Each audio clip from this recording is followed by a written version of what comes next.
langsung aja dulu ya.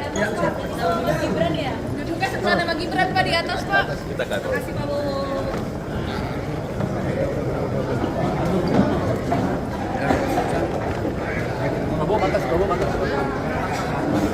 Golkar tanggal 21 Oktober 2023 tentang penetapan calon presiden dan wakil presiden dari Partai Golkar dalam pemilu tahun 2024.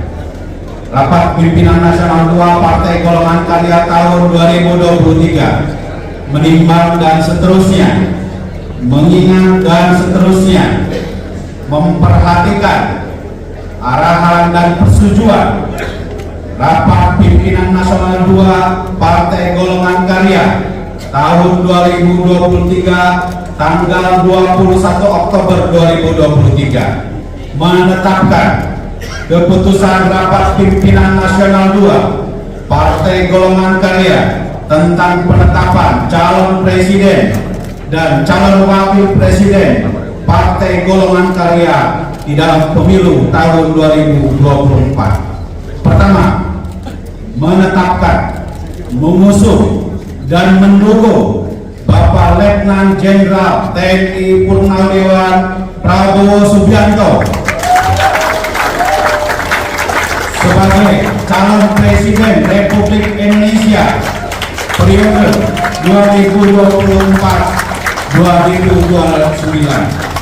Kedua, menetapkan, mengusung dan mendukung Bapak Gibran Rakabuming Raka sebagai bakal calon wakil presiden Republik Indonesia dari Partai Golongan Karya periode 2024-2029. Ketiga, memberikan mandat dan kuasa penuh kepada Ketua Umum Partai Golongan Karya Bapak Dr. Insinyur Erlangga Hartarto untuk mengambil dan atau memutuskan kebijakan-kebijakan strategis dalam menyikapi dinamika politik Indonesia di kemudian hari. Keempat, bahwa dengan adanya keputusan Rapimnas 2 Partai Golongan Karya pada tanggal 21 Oktober 2023 tentang calon presiden dan calon wakil presiden, maka mencabut seluruh keputusan-keputusan tentang calon presiden dan wakil presiden sebelumnya. Kelima, menugaskan kepada Dewan Pimpinan Pusat Partai Golongan Karya untuk segera menindaklanjuti rekomendasi Rapimnas 2 Partai Golongan Karya tahun 2023 sebagaimana diktum pertama, kedua, ketiga, dan keempat untuk disosialisasikan kepada seluruh kader Partai Golkar untuk dilaksanakan dengan sebaik-baiknya. Dewan Pimpinan Pusat Partai Golongan Karya selaku pimpinan Rapat Pimpinan Nasional 2 Partai Golongan Karya tahun 2023. Ketua Umum Bapak Erlangga Hartarto, Sekretaris Jenderal Bapak Ludwig F. Paulus. Demikian. Boleh dipakai.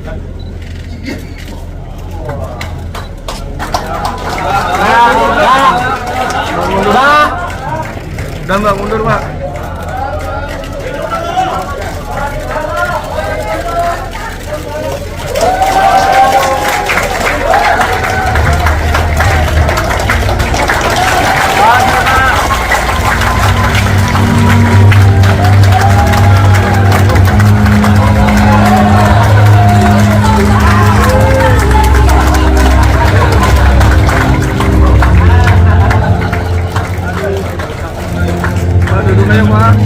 Maaf Pak, ya.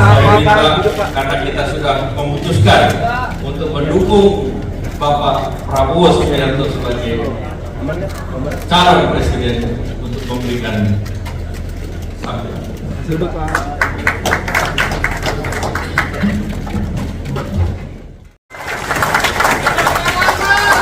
Tidak berpikir golongan, tidak berpikir ego, tidak berpikir pribadi, berpikir kepentingan bangsa Indonesia.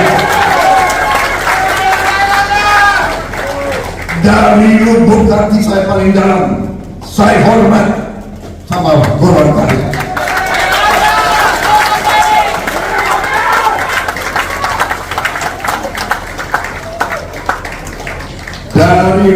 hati saya paling dalam, inilah sifat patriotik golongan karya.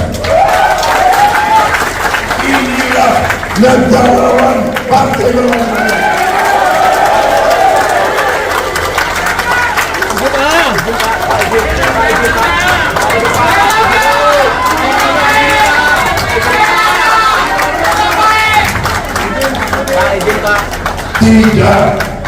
Tidak sering dalam sejarah politik bangsa Indonesia partai sebesar golongan karya, partai yang begitu banyak sejarahnya, tetapi di ujungnya menunjukkan jiwa yang seperti ini.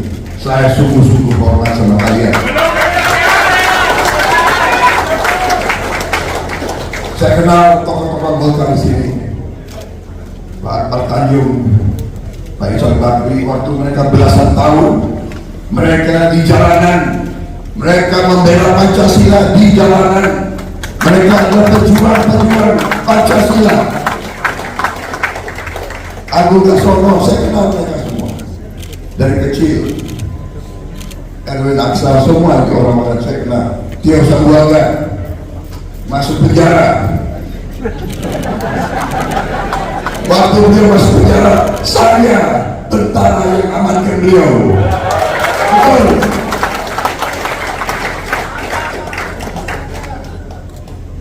Ya demikian dulu ya. Kadang-kadang kita berada di tempat yang berbeda, tapi inilah tokoh-tokoh yang berjuang merah putih semua. Kita lihat prestasi Pak Ridwan Kamil. Pak Ridwan Kamil salah satu calon presiden dan wakil presiden yang sangat disegani, sangat ditakuti banyak orang itu. Tapi beliau berjuang besar, Golkar berjuang besar. Saya sekarang merasa besar hati, saya siap berjuang bersama Golkar.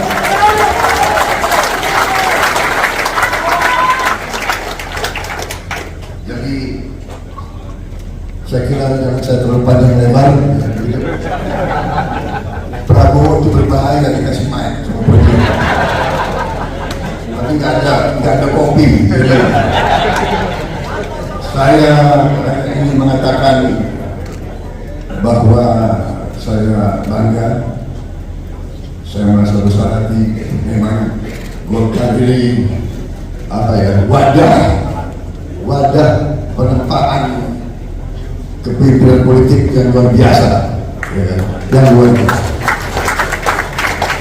Kalau saya lihat wajah-wajah tokoh-tokoh di sini, baik generasi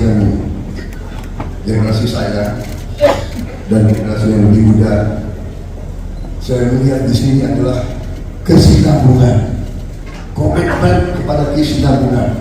Kami adalah generasi yang suatu saat tidak lama lagi kami harus meninggalkan panggung, tapi kami ingin meninggalkan panggung pada saat generasi penerus siap untuk tampil. Dan kapan yang disampaikan tadi oleh Pak Erlangga, kapan mau kita siapkan kalau kita tidak berani mengkaderkan anak-anak muda untuk tampil pada saatnya yang berikutnya.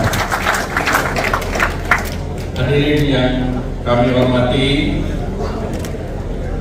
Partai Golkar menilai bahwa representasi muda ini penting. Dari pasangan capres dan cawapres yang lain, lihat bahwa usianya semuanya di atas 50. Kita tahu generasi muda merupakan dari generasi milenial dan generasi Z. Jumlah populasi generasi milenial dan generasi Z adalah 120 juta orang, 53%. Sehingga kami berharap bahwa Mas Gibran bisa memanfaatkan bonus demografi yang produktif. Generasi muda ini